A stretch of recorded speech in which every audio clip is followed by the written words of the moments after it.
First thing ఇప్పుడు breast cancer అనేది ఏ age group వాళ్ళకి ఎక్కువ ఎఫెక్ట్ అవుతుంది మ్యామ్? ఒక 10 ఏళ్ల క్రితం చూస్తే we used to see breast cancer in above 50. So ఒక స్పెసిఫిక్ ఏజ్ గ్రూప్ అనేం లేదు. We're seeing even women in 30s also. Starting symptoms ఎట్లుంటాయి మేడం, అంటే ఎట్లా గుర్తుపట్టొచ్చు? ఏమీ సిమ్టమ్స్ ఉండవు. Lump is the most common symptom, గడ్డలాగా తాకడం. పిల్లలకి ఫీడింగ్ ఇవ్వకపోవడం వల్ల ఆ మిల్క్ అనేది అట్లనే ఉండిపోవడం వల్ల బ్రెస్ట్ క్యాన్సర్స్ అట్లా ఫామ్ అయితే అన్ని ఛాన్సెస్ ఉంటాయి అంటారు. బ్రెస్ట్ మిల్క్ ఉండిపోవడం వల్ల క్యాన్సర్ రాదు. బ్రెస్ట్ ఫీడింగ్ చేస్తే క్యాన్సర్ రిస్క్ కొంచెం తగ్గుతుంది. మంత్లీ ఒకసారి ప్రతి మహిళ తనందరి తాను బ్రెస్ట్ సెల్ఫ్ ఎగ్జామినేషన్, రొమ్ము స్వీయ పరీక్ష చేసుకోవాలన్నమాట. ఇప్పుడు బ్రెస్ట్ క్యాన్సర్ అనేది ఒకసారి మనకి ఎఫెక్ట్ అయిన తర్వాత తగ్గే ఛాన్సెస్ ఉంటాయా మేడం? ఓన్లీ బ్రెస్ట్ లో ఉంటే very very high chances of cure. ఈ మ్యామోగ్రాఫ్ అనేది పెయిన్ఫుల్ అండ్ నిజంగా హార్మ్ఫుల్ మ్యామ్? సో ఇది మిత్ అండి, actually it's not at all correct. So mammography means mammo means breast, graphy is imaging. So X-ray mammography is the only test that we have for screening now. Welcome to Highbase TV. This is Kaveri Bakshigari. Today we have a highly skilled oncologist and breast surgeon, Dr. Ramya Garu, with us to discuss how these breast cancers are being affected day by day. Hello ma'am, how are you? Hi, doing very well. How are you? Fine ma'am. First thing ఇప్పుడు breast cancer అనేది ఏ age group వాళ్ళకి ఎక్కువ effect అవుతుంది ma'am? So most commonly అయితే above 45 ఇండియాలో. But it doesn't mean that only 45 ఏళ్ళ వాళ్ళకి above వస్తుంది అని అట్లా ఏం లేదు. ఈవెన్ యంగర్ వాళ్ళకి కూడా చూస్తున్నాం ఇవాళ రేపు. సో ఒక 10 ఏళ్ల క్రితం చూస్తే we used to see breast cancer in above 50. Okay, అది కాస్త 45 అయింది. అండ్ ఇప్పుడు even at the place that I practice, that is KIMS Kondapur, అక్కడ we're seeing even women in 30s also.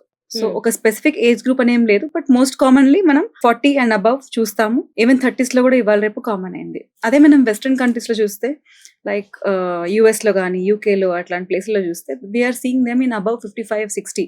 ఇప్పుడు అక్కడ కూడా 10 years యంగ్ కి షిఫ్ట్ అవుతుంది అనమాట. సో ఓవరాల్ మన ఇండియాలో ఇప్పుడు యావరేజ్ ఏజ్ వచ్చేసి అరౌండ్ 40కి వచ్చింది.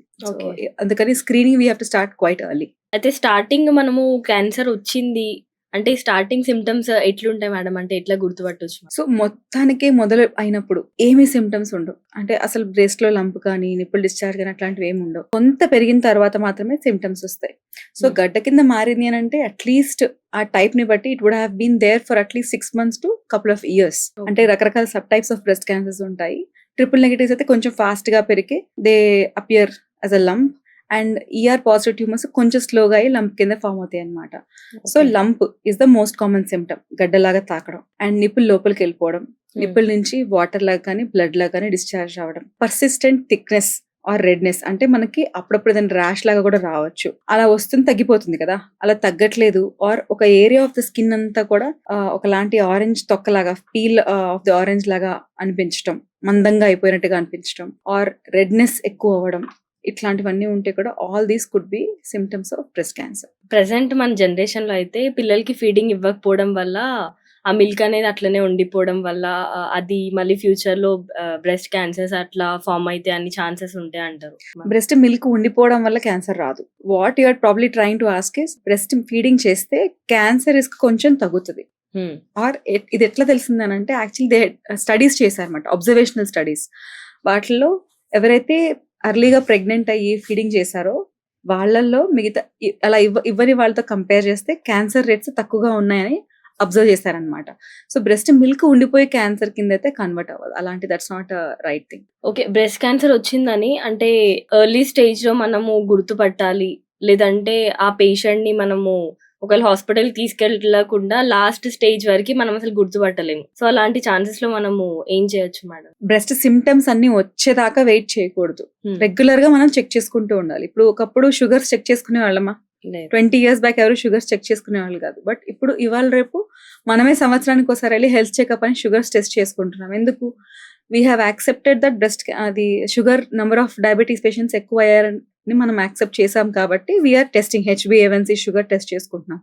సిమిలర్లీ బ్రెస్ట్ క్యాన్సర్ నంబర్స్ కూడా బాగా పెరిగిపోయాయి. ప్రతి 24 మందిలో, ఇన్ఫాక్ట్ 20 to 24, 20 నుంచి 24 మందిలో ఒకళ్ళకి breast cancer life time risk ఉంది ఇండియాలో. సో అలాంటప్పుడు ఇంకెంత జాగ్రత్తగా ఉండాలి. అందుకని starting from the age of 35 regular imaging చేయించుకోవాలి. అంటే up to 40 years ultrasound scan, after 40 years mammography scan. ఎందుకనంటే యంగ్ వాళ్ళలో మ్యామోగ్రఫీలో అంత క్లియర్ గా కనిపించకపోవచ్చు. సో ఇలా స్కాన్స్ చేసుకోవడం ఒకటిను. అండ్ మంత్లీ ఒకసారి ప్రతి మహిళ తనందరి తాను బ్రెస్ట్ సెల్ఫ్ ఎగ్జామినేషన్, రొమ్ము స్వీయ పరీక్ష చేసుకోవాలన్నమాట. ఇది ఒక 2 steps లో ఉంటుంది. ఒకటి ఫస్ట్ ఇన్స్పెక్షన్, అంటే అన్డ్రెస్ చేసుకొని అద్దం ముందు నుంచుని 2 బ్రెస్ట్ కరెక్ట్ గా ఇంతకు ముందు లాగా ఉన్నాయా లేవా, ఆర్ ఏదన్నా గడ్డలాగా బయటికి తెలుస్తుందా, నిప్పులు లోపలికి వెళ్ళిందా, ఇలా చేతులు పక్కన పెట్టుకుని చేతులు పైకి చేసుకుని చూసుకోవాలన్నమాట. దాని తర్వాత పడుకుని చేత్తో తడిమి చూసుకోవాలి 2 బ్రెస్ట్, మొత్తం బ్రెస్ట్ అంతా ఫ్లాట్ ఆఫ్ ద ఫింగర్స్ తోటి ఇలా రోల్ చేసి చూసుకోవాలి. ఇలా పట్టుకుని చూస్తే ప్రతిదీ గడ్డలా అనిపిస్తుంది, అలా చూడకూడదు, ఇలా రోల్ చేసుకుని చూసుకోవాలి. సో పీరియడ్స్ అయిపోయిన 5 నుంచి 10 రోజుల మధ్యలో ఇలా ప్రతి lady should do self breast examination. So ఇది కాకుండా 6 monthly once clinical breast examination, అంటే బ్రెస్ట్ సర్జన్స్ దగ్గరికి వస్తే వీ ఆల్సో డూ ఎగ్జామినేషన్. సంవత్సరానికి ఒకసారి స్క్రీనింగ్, అల్ట్రాసౌండ్ కానీ మామోగ్రఫీ కానీ, సో ఇలాంటి నేను ఇందాక చెప్పినట్టుగా చేసుకోవాలి. సో ఇలా అయితే కనుక ఈ సిమ్టమ్స్ రాకముందే వీ కెన్ ఐడెంటిఫై. సిమ్టమ్స్ వచ్చిన తర్వాత ఎంతైనా ఒక గడ్డ ఫామ్ అయింది అని అంటే it would have been there for some time. So అది ఇంకో చోటికి స్ప్రెడ్ అయ్యే అవకాశం కొంచెం ఎక్కువగా ఉంటుంది. కానీ మన ఉమెన్ కే ఎక్కువ ఎందుకు స్ప్రెడ్ అవుతుంది మేడం ఈ బ్రెస్ట్ క్యాన్సర్ అనేది, మేల్స్ కి ఎందుకు ఎక్కువ ఉండదు? రావడమే యాక్చువల్లీ 100 మంది బ్రెస్ట్ క్యాన్సర్ పేషెంట్స్ లో 100కి 99 మంది ఆడవాళ్లే ఉంటారు. బికాస్ మనకు బ్రెస్ట్ టిష్యూ ఎక్కువ ఉంటుంది మగవాళ్ళ కన్నా కూడా, అండ్ గ్లాండ్స్ యాక్టివ్ గా ఉంటాయి, అండ్ గ్లాండ్స్ ఇవన్నీ కూడా హార్మోన్స్ కి బాగా సెన్సిటివ్ గా ఉంటాయి. దానివల్ల క్యాన్సర్ వచ్చే అవకాశం కూడా ఆడవాళ్ళలోనే ఎక్కువగా ఉంటుంది. మగవాళ్ళల్లో వాళ్ళకి సర్టెన్ జెనెటిక్ కండిషన్స్ ఉంటాయి, PRCA1, 2 ఫ్యామిలీస్ లో ఉన్న వాళ్ళకి, ఆర్ P53 ఇట్లాంటి మ్యుటేషన్స్ ఉన్న వాళ్ళకి, ఆర్ కొన్ని రకాల లివర్ ప్రాబ్లమ్స్ ఉన్న వాళ్ళకి కొంచెం బ్రెస్ట్ క్యాన్సర్ రిస్క్ ఎక్కువ ఉంటుంది. కానీ బట్ ప్రిడామినెంట్లీ అది ఆడవాళ్ళకు వచ్చే ప్రాబ్లం. ఇప్పుడు బ్రెస్ట్ క్యాన్సర్ అనేది ఒకసారి మనకి ఎఫెక్ట్ అయిన తర్వాత తగ్గే ఛాన్సెస్ ఉంటాయా మేడం? సో డెఫినెట్ గా, అంటే నేను ఇందాక చెప్పినట్టు ఎర్లీగా కనుక్కున్నాం అనుకోండి, అంటే చిన్న ఎర్లీ స్టేజ్ అంటాం. స్టేజ్ అంటే ఎక్కడ దాకా స్ప్రెడ్ అయింది అని చెప్పే కొలత. అంటే బ్రెస్ట్ లో స్టార్ట్ అయ్యి ఫస్ట్ చంకలో లింఫ్ నోడ్స్కి వెళ్తుంది, దాని తర్వాత యూజువలీ వేరే బాడీ పార్ట్స్కి వెళ్తుంది అనమాట. ఓన్లీ బ్రెస్ట్ లో ఉంటే very very high chances of cure. అలా కాకుండా చంకల లింఫ్ నోడ్స్కి వెళ్తే కొంచెం అడిషనల్ ట్రీట్మెంట్ ఉంటుంది. అండ్ ఇంకెక్కడికైనా బాడీ పార్ట్స్కి వెళ్తే దాన్ని స్టేజ్ 4 అంటాం. సో స్టేజ్ 4 లో క్యూర్ ఛాన్సెస్ నిల్లనే చెప్పొచ్చు, very very less. Whereas up to stage 3 there is a good chance for cure. But again అది ఇట్ ఆల్ డిపెండ్స్ అపాన్ అది ఏ type of breast cancer, exactly ఏ స్టేజ్ లో ఉంది, ట్యూమర్ బయాలజీ ఎట్లుంది, అండ్ కంప్లీట్ గా ట్రీట్మెంట్ తీసుకున్నారా లేదా. సో వీటి మీద డిపెండ్ అవుతుంది. ఈ పెట్ స్కాన్ అనేది ఎలా హెల్ప్ అవుతుంది మేడం? ఇప్పుడు నేను ఇందాక చెప్పినట్టు స్టేజ్ అని అంటున్నాం కదా, అంటే ఇంకెక్కడికైనా స్ప్రెడ్ అయింది అని ఎలా తెలుస్తుంది మనకి? బ్రెస్ట్ చేత్తో చూస్తాము, మామోగ్రఫీ చేస్తాం, చంకలో లింఫ్ నోడ్స్ చూస్తాం, ఈవెన్ మామోగ్రఫీలో కూడా కనిపిస్తాయి. సో మిగతా బాడీ పార్ట్స్ ఇలా చెక్ చేస్తాము. That test is called as PET scan, whole body FDG PET CT. So దీంట్లో మనం ఒక డై ఇచ్చి రేడియో న్యూక్లియైడ్ ట్యాగ్ టు గ్లూకోజ్, ఈ మందు ఎక్కడైతే ఎక్కువ ఫాస్ట్ గా గ్రోయింగ్ సెల్స్ ఉన్నాయో అక్కడ వాటికి వెళ్ళి అక్కడ చూపిస్తుంది, మనకి హైలైట్ చేస్తుంది అనమాట. సో ఆ టెస్ట్ ద్వారా ఈ క్యాన్సర్ సెల్స్ ఎందుకు ఫాస్ట్ గా గ్రో అవుతాయి కదా, అవి ఇంకెక్కడికైనా స్ప్రెడ్ అయ్యా అన్న విషయం మనకు తెలుస్తుంది. ఓకే, BC సర్జరీ అంటే ఏంటి మ్యామ్ అసలు? Breast cancer surgery. BC అంటే బ్రెస్ట్ క్యాన్సర్. అందరికి ఒకటే రకమైన ఆపరేషన్స్ ఉంటాయా? సో ఫస్ట్ మనం let us talk about treatment of breast cancer.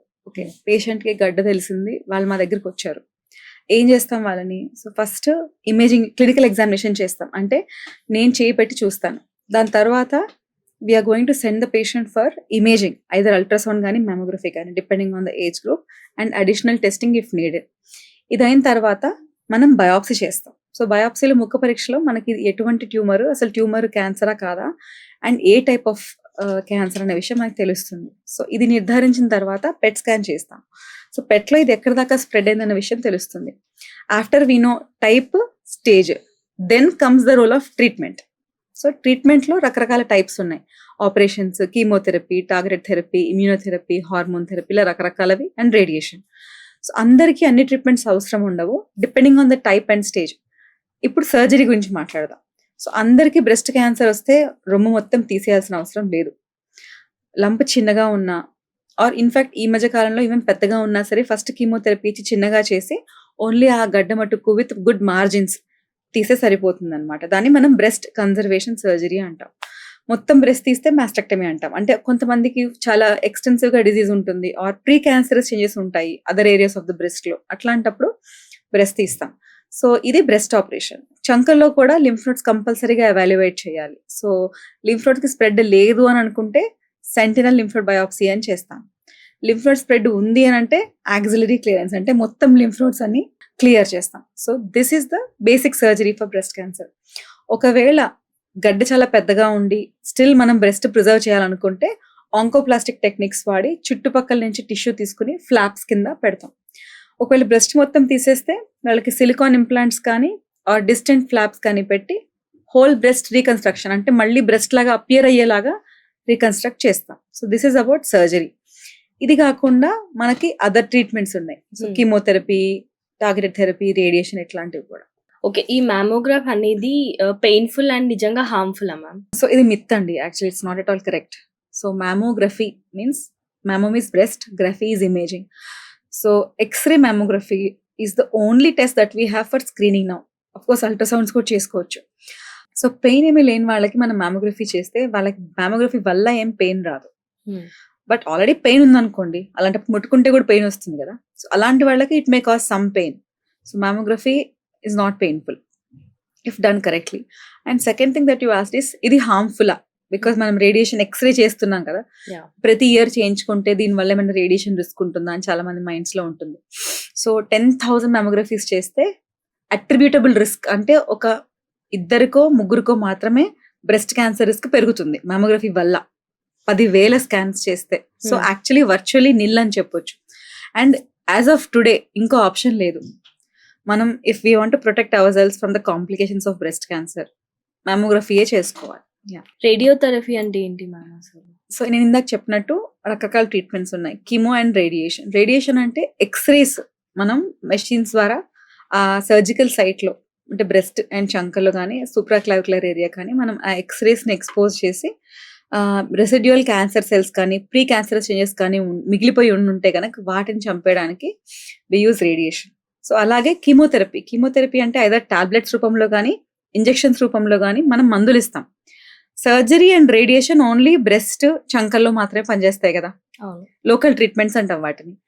వెరస్ chemotherapy, systemic therapy అని అంటే మొత్తం బాడీ అంతా వెళ్తుంది. ఈ కెమికల్స్ టాబ్లెట్ రూపంలో ఇస్తే కడుపులో అబ్జర్వ్ అయ్యి వెళ్తుంది, ఇంజెక్షన్స్ రూపంలో ఇస్తే బ్లడ్లోకి వెళ్ళి వెళ్తుంది. సో ఇలా ఇంకెక్కడికైనా క్యాన్సర్ సెల్స్ స్ప్రెడ్ అయి ఉంటే వాటిని అవి చంపేస్తాయి అన్నమాట. That is called systemic therapy. Okay. ఇప్పుడు మనకి బ్లడ్ క్యాన్సర్ అనుకోండి, అది బాడీ మొత్తం స్ప్రెడ్ అవుతుంది అంటారు. మరి ఇప్పుడు ఇప్పుడు బ్రెస్ట్ క్యాన్సర్ అనేది ఓన్లీ బ్రెస్ట్ వరకే ఉంటుందా? అదే కదా, మనం క్యాన్సర్కి ఎందుకు భయపడతాం? సపోజ్ ఎవరికైనా గాల్ బ్లాడర్లో స్టోన్స్ వచ్చాయి అనుకోండి, వెళ్తాము గాల్ బ్లాడర్ తీయించుకోవాల్సి వస్తే తీసేయించుకుంటాము and then patient will be fine. మనం క్యాన్సర్ అనే డిసీజ్కి ఎందుకు భయపడుతున్నాము అకార్డింగ్ టు యూ? ఎందుకంటే అసలు ఫస్ట్ థింగ్ ఆ క్యాన్సర్ వచ్చింది అంటే మనకి మెడికేషన్ ఏం లేదు అని అంటూ ఉంటారు. కాదు. So cancer is a disease. ఒక చోటు నుంచి ఇవేంటంటే క్యాన్సర్స్ కణాలు మన బాడీ కణాలే. మనకి ఎట్లాగైతే ప్రతి బాడీ పార్ట్ లో మనకు కణాలు ఉంటాయి. So body is made up of organs అవయవాల్లో ఏముంటాయి? టిష్యూలో ఏముంటాయి? కణాలు ఉంటాయి. సో ఆ కణాలు మనవే, బట్ వాటిల్లో జన్యుపరమైన మార్పులు వచ్చి అవి అన్కంట్రోలబుల్ గా పెరిగిపోతాయి. అంటే ఈ వేలు ఇంతే ఆగింది కదా పెరగడం, ఇలా అక్కడ దాకా పెరిగిపోలేదు కదా. ఎందుకు? బికాస్ జెనెటికలీ ప్రోగ్రామ్డ్ ఉంది. అంటే ఈ పర్సన్ కి ఈ వేలు ఇంతే పెరుగుతుంది, ఈ గోర్ ఇట్లా ఉండిద్ది, everything is genetically programmed. So ఆ మన ప్రతి సెల్ ప్రాపర్ కంట్రోల్డ్ మెకానిజమ్స్ నడుస్తూ ఉంటుంది అనమాట. అండ్ ప్రతి క్షణం మన బాడీలో రకరకాల మ్యూటేషన్స్ జరుగుతూ ఉంటాయి, రకరకాల జన్యుపరమైన మార్పులు జరుగుతూ ఉంటాయి. బట్ బాడీ వాటిని రిపేర్ చేస్తుంది. రిపేర్ అవ్వలేకపోతే వాటిని అపోప్టోసిస్, ప్రోగ్రామ్డ్ సెల్ డెత్, అంటే ఆ సెల్ని చంపేస్తుంది.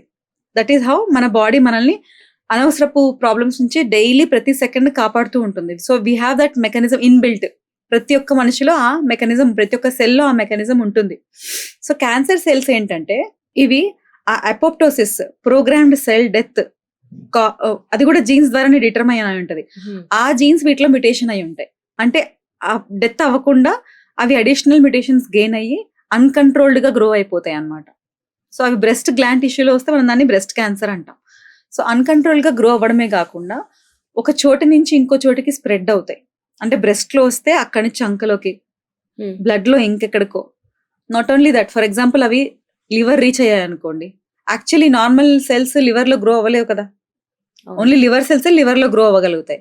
బట్ ఈ క్యాన్సర్ సెల్స్ ఏంటి, వాటికి స్పెషల్ కెపాసిటీ ఉంది. అవి లివర్కి వెళ్ళి అక్కడ మళ్ళీ they will form their own blood supply induce చేసుకుని అక్కడ గ్రో అయ్యి లివర్ని టేక్ ఓవర్ చేస్తాయి. సో అలా అన్నమాట. అంటే మన ఓన్ బాడీ సెల్లే మనకు అగేన్స్ట్ గా మారి అన్‌కంట్రోల్డ్‌గా గ్రో అయ్యి వేరే చోట్లకెళ్ళి ఆ ఆర్గాన్స్‌ని పని చేయకుండా టేక్ ఓవర్ చేస్తుంది. అందుకే కదా మనం క్యాన్సర్ అంటే భయపడుతున్నాం. Because ultimately it causes death. That is the whole fear cancer. So, అలాగే ఏ ఆర్గాన్‌లో క్యాన్సర్ వచ్చినా సరే ఎక్కడికైనా స్ప్రెడ్ అవ్వచ్చు.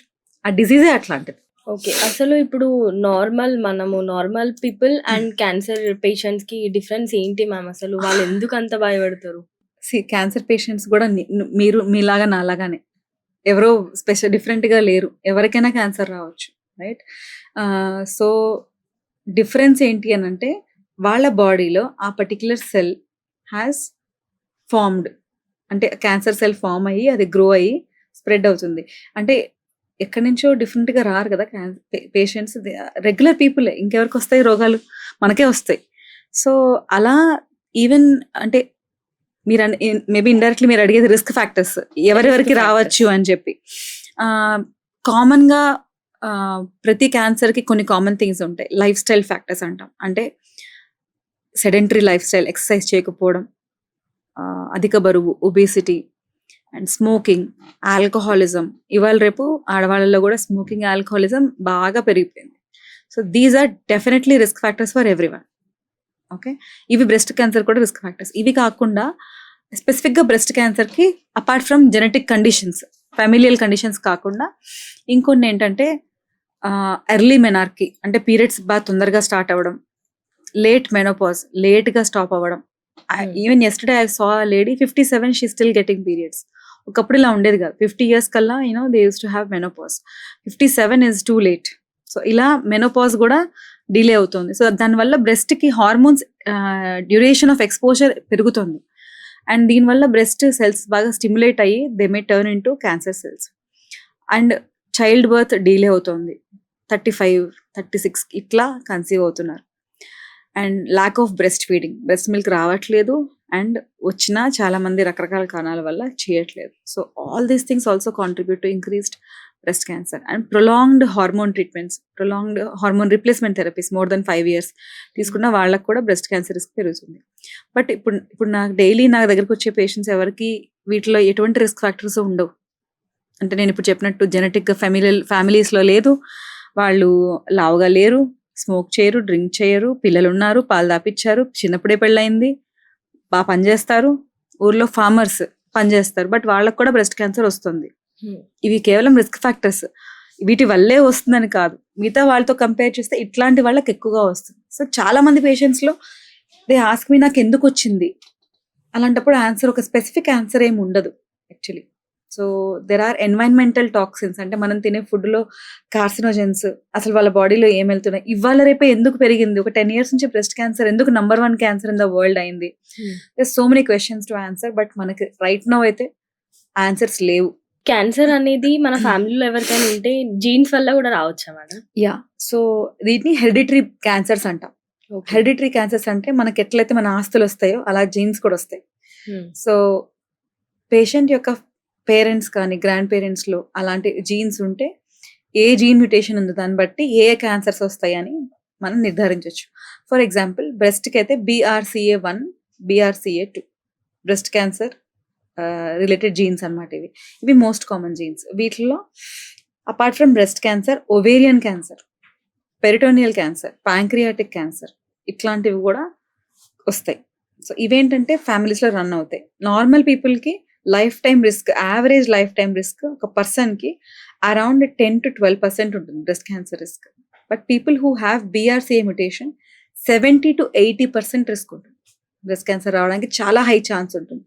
ఇట్లాంటి వాళ్ళని ముందే జెనెటిక్ మ్యుటేషన్ ఉంది అని డిటెక్ట్ చేస్తే మనం వాళ్ళ ఫ్యామిలీ కంప్లీట్ అవ్వంగానే we can do prophylactic surgeries. అంటే క్యాన్సర్ రాకుండా ముందే బ్రెస్ట్‌ని తీసేసి హోల్ బ్రెస్ట్ రీకన్‌స్ట్రక్షన్ చేస్తాం. ఎందుకంటే ఒకసారి బ్రెస్ట్ క్యాన్సర్ వచ్చిందంటే treatment is prolonged. And even వీళ్ళకి ఒవేరియన్ క్యాన్సర్ కూడా చాలా కామన్‌గా వస్తుంది కాబట్టి once they finish their family అంటే పిల్లలంతా అయిపోయి ఫీడింగ్ అంతా అయిపోయిన తర్వాత ఎలెక్టివ్‌గా సాల్పింగ్ ఓవరెక్టమీ అంటే ఓవరీస్, ట్యూబ్స్ కూడా ఆపరేషన్ చేసి తీసేస్తే బెటర్. లేకపోతే ప్రాణాంతకం.